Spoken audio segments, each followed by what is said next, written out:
लाक्षागृह षड्यंत्र। चलो कहानी शुरू करते हैं। दैवयोग तथा शकुनी के छल कपट से कौरवों और पांडवों में वैर की आग प्रज्वलित हो उठी। दुर्योधन बड़ी खोटी बुद्धि का मनुष्य था। उसने शकुनी के कहने पर पांडवों को बचपन में कई बार मारने का प्रयत्न किया।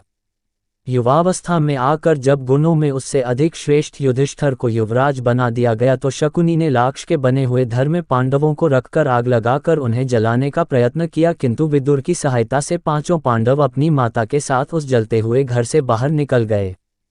अपने उत्तम गुणों के कारण युधिष्ठिर हस्तिनापुर के प्रजाजनों में अत्यंत लोकप्रिय हो गए। उनके गुणों तथा लोकप्रियता को देखते हुए भीष्म पितामह ने धृतराष्ट्र से युधिष्ठिर के राज्याभिषेक कर देने के लिए कहा। दुर्योधन नहीं चाहता था कि युधिष्ठिर राजा बने, अतः उसने अपने पिता धृतराष्ट्र से कहा, पिताजी, यदि एक बार युधिष्ठिर को राजसिंहासन प्राप्त हो गया तो ये राज्य सदा के लिए पांडवों के वंश का हो जाएगा और हम कौरवों को उनका सेवक बनकर रहना पड़ेगा। इस पर धृतराष्ट्र बोले, वत्स दुर्योधन, युधिष्ठिर हमारे कुल के संतानों में सबसे बड़ा है, इसलिए इस राज्य पर उसी का अधिकार है। फिर भीष्म तथा प्रजाजन भी उसी को राजा बनाना चाहते हैं। हम इस विषय में कुछ भी नहीं कर सकते। धृतराष्ट्र के वचनों को सुनकर दुर्योधन ने कहा, पिताजी, मैंने इसका प्रबंध कर लिया है। बस आप किसी तरह पांडवों को वारणावत भेज दें।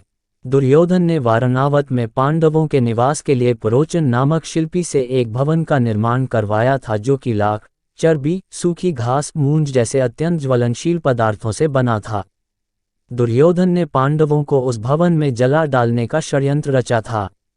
धृतराष्ट्र के कहने पर युधिष्ठिर अपनी माता तथा भाइयों के साथ वारणावत जाने के लिए निकल पड़े। दुर्योधन के षड्यंत्र के विषय में विदुर को पता चल गया, अतः वे वारणावत जाते हुए पांडवों से मार्ग में मिले तथा उनसे बोले, देखो, दुर्योधन ने तुम लोगों के रहने के लिए वारणावत नगर में एक ज्वलनशील पदार्थों एक भवन बनवाया है, जो आग लगते ही भड़क उठेगा।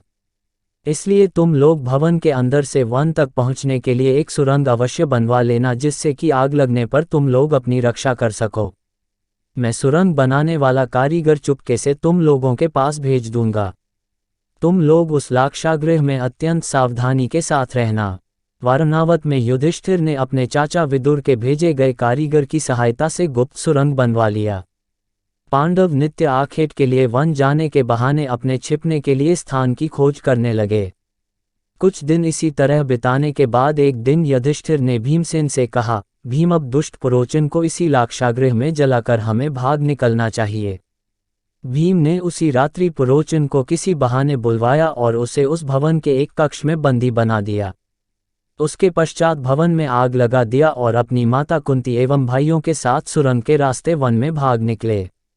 लाक्षागृह के भस्म होने का समाचार जब हस्तिनापुर पहुंचा तो पांडवों को मरा समझकर वहां की प्रजा अत्यंत दुखी हुई। दुर्योधन और धृतराष्ट्र सहित सभी कौरवों ने भी शोक मनाने का दिखावा किया और अंत में उन्होंने पांडवों की अंत्येष्टि करवा दी।